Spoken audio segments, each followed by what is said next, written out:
আমাদের প্রত্যেকেরই একটা কথা খুব গুরুত্ব সহকারে মনে রাখা উচিত। সমস্ত ক্ষমতার মালিক এক আল্লাহ।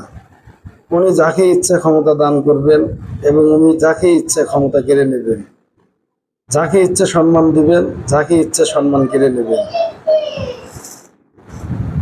এজন্য মানুষের কোনো হাত নেই। আর আমরা দুনিয়াতে এসেছি সামান্য কিছু দিনের জন্য, পরীক্ষা স্বরূপ।